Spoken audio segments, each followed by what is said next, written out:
18 जुलाई 1994 को दिल्ली के एक अंग्रेजी दैनिक में खबर छपी। केंद्रीय प्रदूषण नियंत्रण बोर्ड की एक रिपोर्ट के हवाले से इसमें कहा था कि दिल्ली की यमुना के पानी में ऑक्सीजन की मात्रा बेहद कम हो गई है और यदि समय रहते कारगर कदम नहीं उठाए जाते हैं तो यमुना एक जहरीले नाले में बदल जाएगी। इससे दिल्ली में पीने के पानी का संकट आ सकता है और इसकी बड़ी आबादी जानलेवा बीमारियों का शिकार बन सकती है।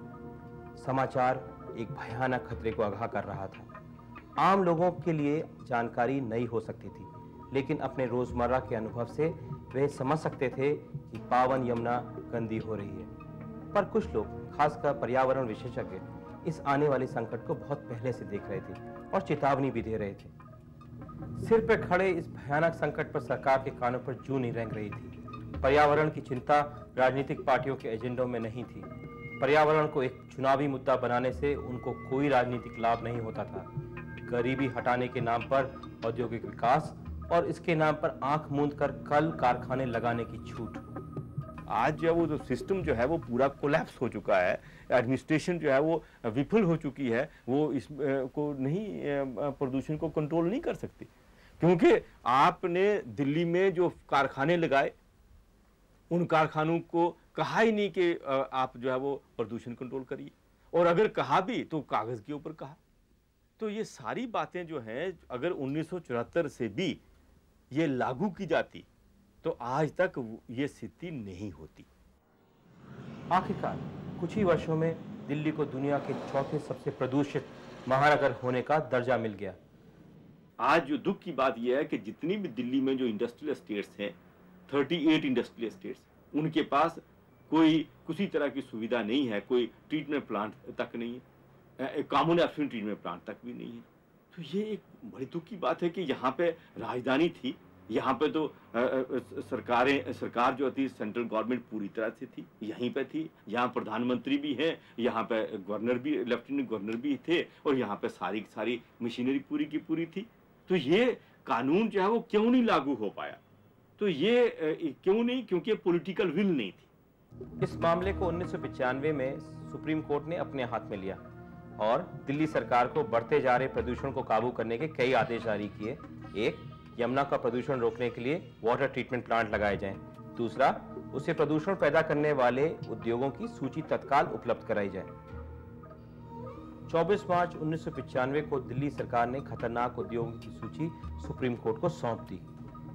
इस बीच 8 जुलाई 1996 को सुप्रीम कोर्ट ने दिल्ली सरकार को 2 और आदेश दिए। ये 1985 की MC मेहता की PIL पे आधारित थे। इनमें कहा गया था कि 30 नवंबर 1996 तक दिल्ली से तमाम खतरनाक उद्योगों को हटा दिया जाए और कारखानों के मालिक अपने कारखाने हटाने या बंद करने की स्थिति में मजदूरों को उचित मुआवजा दें। सुप्रीम कोर्ट के आदेश का पालन करने के लिए दिल्ली सरकार ने खतरनाक उद्योगों के मालिकों को नोटिस जारी किए। उनसे कहा कि वे 30 नवंबर 1996 तक अपने कारखानों को दिल्ली से हटा लें, नहीं तो उनको सील कर दिया जाएगा। Hazardous industries which have been categorized as H category are not allowed in the city at all. In the year 1996, the Supreme Court had ordered and removed successfully 1328 units which were in the hazardous category.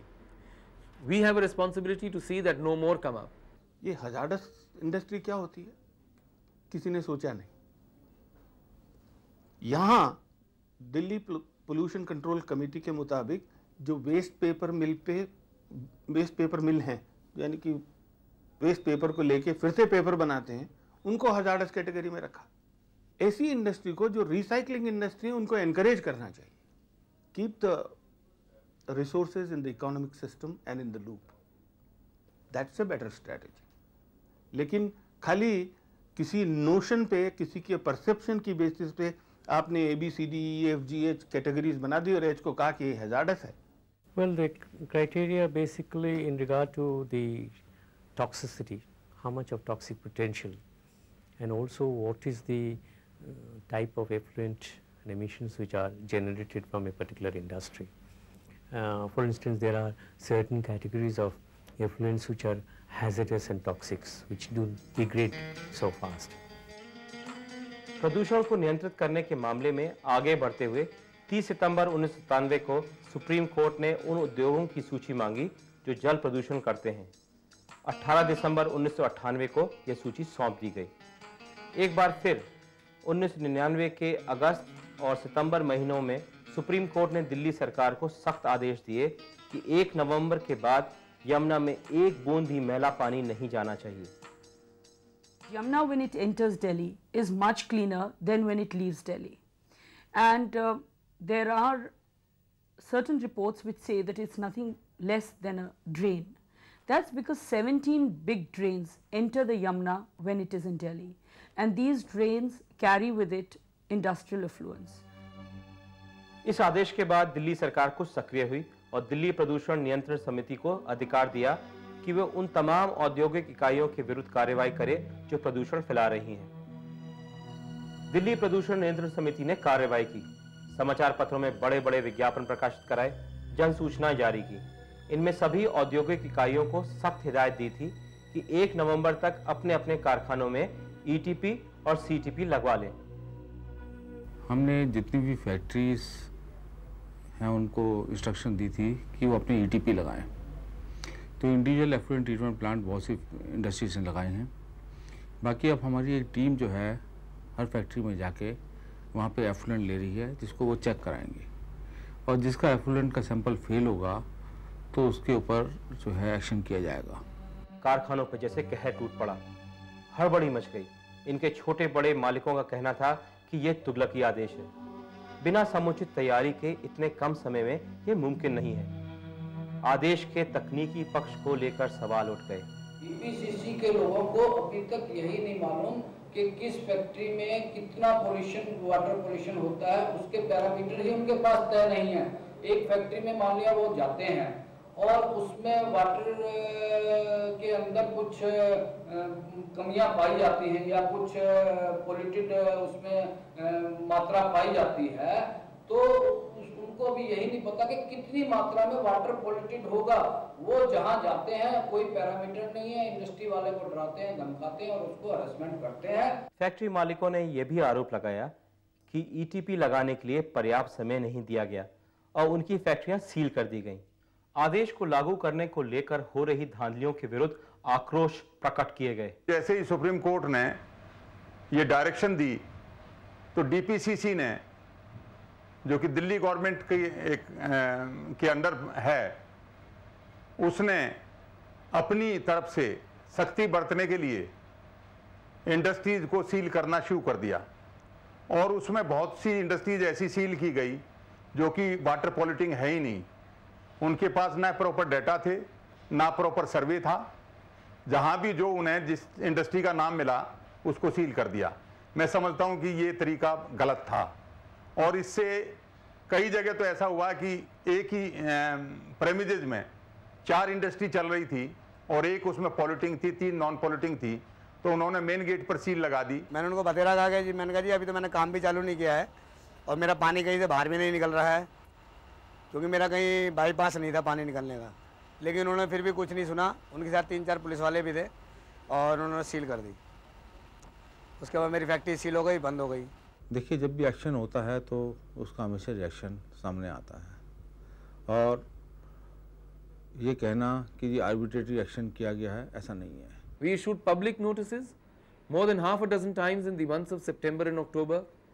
We issued individual notices to more than 1,000 units by November. They were given time till December. How many of them reported? 34 that we've installed these ETPs. Therefore, the government, because of the Supreme Court deadline and the hearings, in fact, if you recall, I think on the 23rd or 24th of December, the Chief Secretary himself was given the responsibility of ensuring that they do not discharge untreated effluent, and that is when the drive for closing them and sealing them began. इन फैक्ट्रियों में काम करने वाले करीब 50,000 मजदूर रातों रात बेकार हो गए। हालांकि सुप्रीम कोर्ट ने मजदूरों को मुआवजे के रूप में 6 वर्ष की मजदूरी के बराबर रकम देने का आदेश दिया था, लेकिन मुआवजा पाने लायक कोई सबूत न होने के कारण मजदूरों को कोई पैसा नहीं मिला। मजदूरों की ये हालत थी कि किसी को अपने बर्तन बेचने पड़े। जिनके पढ़ने वाले बच्चे थे, कॉलेज में थे, उनकी पढ़ाई छूट गई। मेरा लड़का था, उसको बीए में फीस नहीं देने की वजह से बे फाइनल नहीं कर सका हूँ, क्योंकि उस टाइम पे मिल बंद थी, कोई रोजगार का साधन नहीं था। अब परिवार पालने के लिए कोई साधन तो था, बीए पढ़े हुआ, बीए पास लड़का हुआ, वो एक टी की स्टॉल चला के हमारा गुजारा भत्ता होता था। लोगों का ये कहना था मैनेजमेंट और मालिक का कि तुम कंडक्टर लेबर हो, जबकि हम कंडक्टर लेबर थे नहीं। वहाँ से निकलने के बाद हम लोगों ने छोटी मोटी नौकरी भी कर ली, आज भी कर रहे हैं जी, यही 1200-1500 रुपये की नौकरी, किसी तरह से लोग अपना गुजारा कर रहे हैं। लोगों के बच्चे जो थे साथ में, लोग उनको गांव में छोड़ दिए, क्योंकि बच्चों को रख कर के यहाँ अपना गुजारा कर नहीं सकते। जहाँ तक सुप्रीम कोर्ट के ऑर्डर है, सुप्रीम कोर्ट के ऑर्डर तो मालिक मानता ही नहीं, इसलिए नहीं मान रहा है कि जब सुप्रीम कोर्ट ने कहा कि यहाँ से सारी फैक्ट्रीज जितने भी हैं, ये पूरी फैक्ट्री शिफ्ट होकर के राजपुरा में चली जाएगी, या कोई भी फैक्ट्री शिफ्ट होगी जहाँ पर जाएगी वो पूरी फैक्ट्री जाएगी, सारे वर्कर जाएंगे, उनके टर्म कंडीशन वही होगा, सर्विस पुरानी मानी जाएगी। तो जब मालिक ने वहाँ पर फैक्ट्री लगाया ही नहीं तो प्लांट लगाने मजदूर वहाँ जाएगा नहीं, मजदूर कहाँ काम करेगा? फैक्ट्री चलेगी जब ही तो मजदूर काम करेगा। बेकारी से ऊपर एक मजदूर सर्वेश्वर चंद ने पार्लियामेंट पुलिस थाने के सामने आत्मदाह कर लिया। रोजी रोटी का कोई सहारा न होने के कारण उसके परिवार को शहर छोड़ना पड़ा। सरकार के इस कदम के खिलाफ छोटे बड़े उद्योगपति और मजदूर तथा उनके मजदूर संगठन दोनों एक हो गए। पहली बार किसी भी कंट्री में हुआ है जहां ट्रेड यूनियंस और इंडस्ट्री वाले एक आवाज में बात करते हैं। ट्रेडिशनली यदि देखा जाए तो वो तो opposite side of the table बैठते हैं, लेकिन ये एक ऐसी बात है जहां आपने दोनों को एक ही तरफ कर दिया टेबल के। दिल्ली में बढ़ते जा रहे हर प्रकार के प्रदूषण से निपटने के लिए प्रदेश की पिछली भाजपा सरकार ने कारखानों को दूसरे स्थान पर रिलोकेट करने की योजना बनाई। इन फैक्ट्रियों को दिल्ली के करीब नरेला एवं बवाना क्षेत्र में रिलोकेट किया जा रहा है। 1300 एकड़ लैंड भाजपा सरकार ने अपने पोजीशन में ले ली थी और उसका डेवलपमेंट करना था। उस डेवलपमेंट करने के लिए जो पैसा था वो DIC को ट्रांसफ़र कर दिया था और ये कहा था कि आप इस लैंड को डेवलप करें। लेकिन अभी इन क्षेत्रों का कोई विकास नहीं हो पाया है। औद्योगिक क्षेत्र के नाम पर सिर्फ एक बोर्ड दिखाई देता है। अभी तक यहाँ खेती हो रही है। इस विकास में क्यों विलंब है, ये सरकार जाने। तो खाली एक जंगल को एक्वायर करके बाद काम तो नहीं खत्म हो गया ना, उसके बाद उसमें काम कितना करना पड़ा है वो आपको बता रहा हूँ। कंसल्टेंट अपॉइंट हमने किया, नक्शे हमने तैयार कराए, स्ट्रक्चरल प्लान हमने DDA से अथॉरिटी से DDA मेन से हमने अप्रूव कराए। कल हमने दिल्ली अर्बन आर्ट कमीशन से अपने नक्शे अप्रूव कराए। अब हम वहाँ जो डेवलपमेंट वर्क है उसको शुरू करेंगे और फिर फैक्ट्रीज को शिफ्ट करना इतना आसान है क्या? एक जगह से उठाकर हमने 40 किलोमीटर दूसरी जगह लेके जाना है तो डेवलपमेंट, या उनको जंगल में थोड़ी ऐसे फेंक देंगे उठा के। जब तक वो एरिया डेवलप नहीं करेंगे प्रॉपरली, वहाँ पर इंडस्ट्रीज को शिफ्ट करने से क्या फ़ायदा होगा? वो इट मीन्स अगर हम अनडेवलप्ड प्लाट उनको देंगे, डेवलप एरिया नहीं देंगे तो we are creating another slum. हमें करीब 2 साल लगेंगे इसको एरिया को डेवलप करने के लिए। उसके बाद ही इंडस्ट्री को जब है वो प्लॉट पोजीशन मिलेगा फिर वो अपना शुरू कर सकते हैं बनाना। तो मैं समझता हूँ करीब 3-3.5 साल लग ही जाएंगे इसमें, इंटायर प्रोसेस में। रिलोकेशन की प्रक्रिया में देरी के कारण फैक्ट्री मालिक पशोपेश में है। फैक्ट्री खोलने के लिए ETP कहाँ लगाए, नरेला या बवाना या फिर दिल्ली में, जहां इनकी फैक्ट्री आज भी सील्ड है। जो भी हमारे साइंटिस्ट हमें सजेस्ट करेंगे वो हम नॉन कंफर्मिंग में लगवाने को तैयार हैं, उससे हम बिल्कुल पीछे नहीं है। लेकिन हमें इसके साथ साथ ये तय कर दिया जाए कि हमने यहाँ रहना है या नहीं रहना। हमारे गले पे तलवार लटकी हुई है। समस्या जहां थी वहीं बनी रही। नए और पुराने सत्ताधारी राजनेता एक दूसरे पे आरोप प्रत्यारोप लगाते रहे। हमारा ये कहना है कि जो पैसे दे देता है उसको तो ये खोल देते हैं और जो पैसे नहीं देता है उसकी बंद रखते हैं। अब हमने क्या कहना है, भ्रष्टाचार का अप्रोच, धांधली का अप्रोच तो किसी के खिलाफ भी लगा सकते हैं, मैं भी लगा सकता हूं। ये जो अफसर हैं, ये जो ब्यूरोक्रेसी है, इंजीनियर्स हैं, क्यों नहीं एक्शन इनके ऊपर किया जाता कि जब आपके पास जब पैसा दे दिया, सब कुछ दे दिया, इसको पूरा क्यों नहीं किया टाइम बाउंड के अंदर? आप इंडस्ट्री वालों के ऊपर तो कहेंगे कि आपने इतने दिनों के अंदर और वो नहीं किया इसलिए आपकी इंडस्ट्री बंद कर दिया। उन अफसरों से नहीं कहेंगे कि साहब आपने इतने दिनों के अंदर ये प्लांट लगाना है बाहर, क्यों ना आपका प्रमोशन रोक लिया जाए, क्यों ना आपके ऊपर कार्रवाई की जाए। अब देखिए ये तो पॉलिटिकल पार्टीज का अपना अपना वर्जन है। मदन लाल खुराना जी अपने समय पे सब कुछ करके चले जाते हैं, हमें करने की जरूरत क्या पड़ती? उसके बाद साहिब सिंह वर्मा आए, वो क्यों नहीं करके गए? जो काम उन्होंने छोड़ा है अधूरा, एक लैंड एक्वायर किए खाली, उन्होंने कुछ नहीं किया था। हमने 800 एकड़ लैंड और एक्वायर किया, हमने उनके सारे स्ट्रक्चरल प्लान अप्रूव कराए हैं डीडीए से। और जहाँ तक वो चार्ज लगाने का सवाल कह रहे हैं, वो पहले अपने ग्रामीण में झांक के देखे, फिर हमारे पे चार्ज लगाए। सुप्रीम कोर्ट के बराबर हस्तक्षेप करने के कारण दिल्ली सरकार सक्रिय हुई और उसने जुलाई 2000 तक 3177 औद्योगिक इकाइयों को बंद कर दिया। 574 इकाइयों के खिलाफ कानूनी कार्रवाई जारी की। डीपीसीसी के सहयोग से दिल्ली में 1121 इंडिविजुअल एफ्लुएंट ट्रीटमेंट प्लांट का निर्माण कराया। 200 से अधिक इकाइयों को पड़ोसी राज्यों में रिलोकेट किया। कई उद्योगों से बैंक गारंटीज ली ताकि वे उत्पादन तकनीक में सुधार लाएं और प्रदूषण को रोकें। लेकिन सवाल अब भी उठता है कि क्या इन सब कदमों के बावजूद वायु प्रदूषण तथा जल प्रदूषण में कोई कमी आई है या नहीं? If you see the BOD and COD levels, to my mind, they have come down over the period of time, showing that some improvement has taken place. But if you say whether the dissolved oxygen in the river has improved, in fact there is no dissolved oxygen and we will have to continue to make concentrated efforts. आपको मालूम है Ganga action plan के बारे में कितने सालों से और कितने करोड़ों रुपए खर्च हो चुके हैं? क्या गंगा साफ हो गई?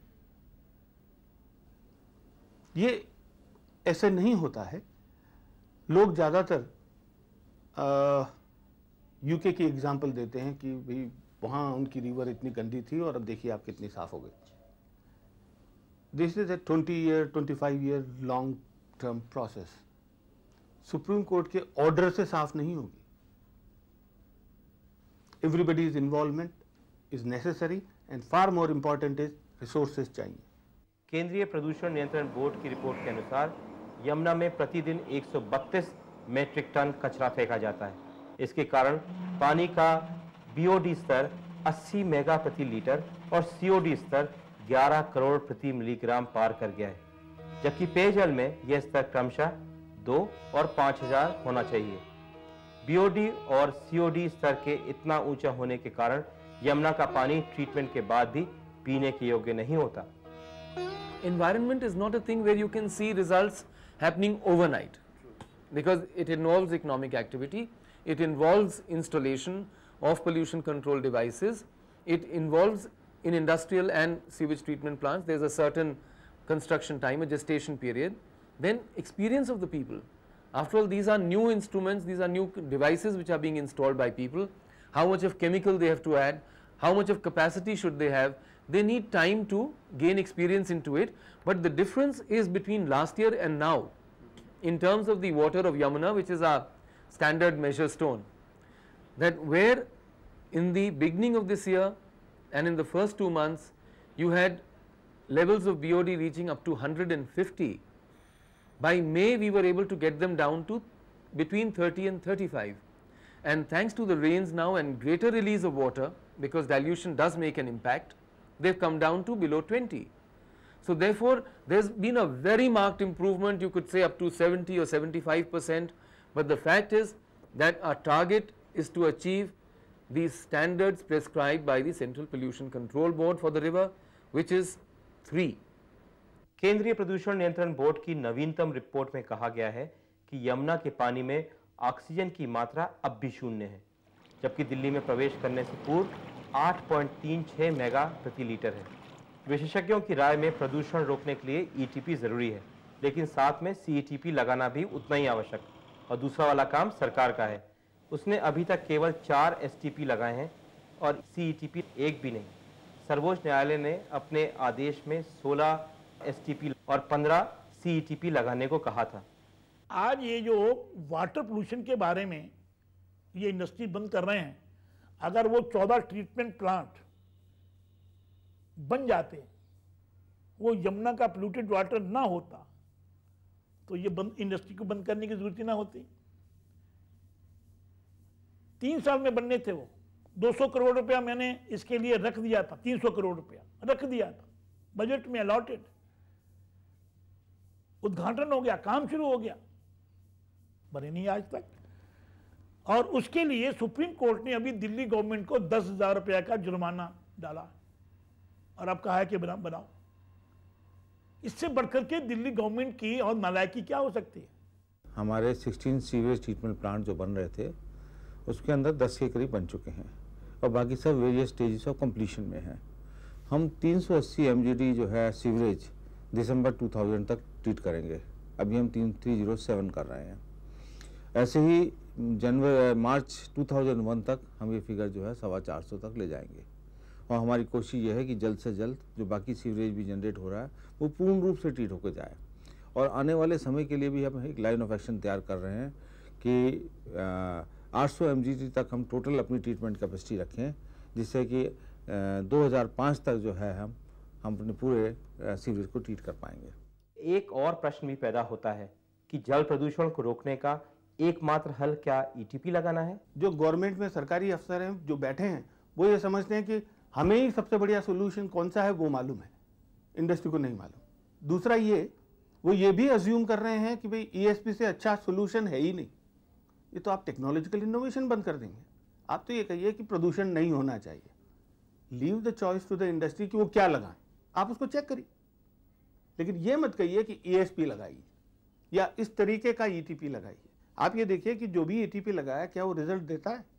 और अगर आपने ETP लगा भी लिए तो उससे पोल्यूशन जैसे BOD है और इस तरह के जो पोल्यूटेंट्स हैं वो कितने कम होंगे और उनके कितने कम होने से वाटर पे क्या इफ़ेक्ट पड़ेगा, इसके बारे में एक थिंकिंग होनी चाहिए। सिर्फ ये कह देना कि ETP लगा दीजिए, फैक्ट्री बंद कर दीजिए, इससे क्या वाटर क्वालिटी पे इफेक्ट होगा, इस पर स्टडी करने की ज़रूरत होती है। इस संदर्भ में कई सारे महत्वपूर्ण सवाल उठ खड़े होते हैं। जिन उद्योगों को दिल्ली से उनके स्थानों से हटाने को कहा गया, क्या वे सब वातावरण को प्रदूषित करते हैं? यदि ऐसा ही है तो क्या वे जिस नई जगह लगेंगे उसको प्रदूषित नहीं करेंगे? फैक्ट्री शिफ्ट करने से पोल्यूशन खत्म नहीं कर रहे, सिर्फ हम वो पोल्यूशन को शिफ्ट कर रहे हैं एक जगह से दूसरी जगह। क्या आप ये बताइए, ये बवाना में जगह ली है, बवाना में क्या उसके आसपास गांव नहीं है, वहाँ पे दिल्ली के नागरिक नहीं रहते, क्या उनको पोल्यूशन से कोई बीमारी नहीं होगी या उनके शरीर किसी और दूसरे उसके बने हुए हैं? पोल्यूशन तो वहाँ पे भी होगा, पोल्यूशन यहाँ पे भी है। सिर्फ इंडस्ट्री वालों का नुकसान है, सरकार का नुकसान है। आंकड़ों के मुताबिक रोजी रोटी की तलाश में प्रतिवर्ष जो 2 लाख लोग दिल्ली में आकर बस जाते हैं, क्या अब ये लोग आना बंद कर देंगे? और यदि आएंगे तो रोजगार के साधन कहां तलाशेंगे? Have you had a decrease in the number of units in Delhi? No.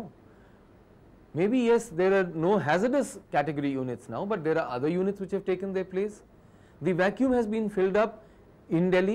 You have a larger population now, you have more vehicles in this town, you have more industrial units in this town, and at the same time those industrial units have gone to areas which are not as congested and as polluted perhaps in terms of the density as Delhi. जल प्रदूषण किसी भी दूसरे प्रकार के प्रदूषण की तरह उद्योगों से नहीं होता। बढ़ती हुई आबादी, नए जीवन शैली, नए नए उत्पादों इत्यादि से निकला कचरा, घरेलू कचरा जल प्रदूषण में बड़ी भारी भूमिका अदा करता है। Everyone has their own estimates of how much is sewage domestic waste and how much is industrial waste. Well, varying estimates go from 75% to 85% of domestic waste and 15 to 25% of industrial waste. But the essence of management is that you have to treat both. The court has suggested in Almitra Patel is that inspectors of MCD have powers where people are throwing domestic waste on the roads to take action. So you need to have senior level people go on the site and ensure compliance.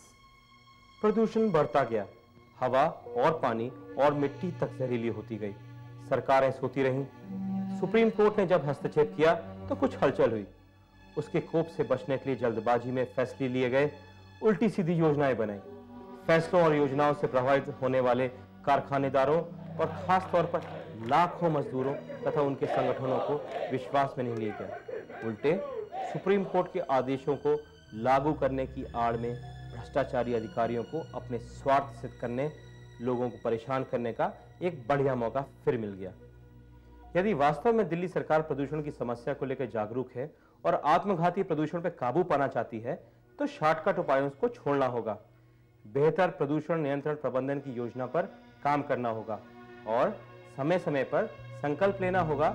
इसके लिए राजनीतिक इच्छा शक्ति की जरूरत होगी। विकास के नाम पर ना तो प्रदूषण से समझौता किया जा सकता है और ना ही प्रदूषण के नाम पर विकास को रोका जा सकता है।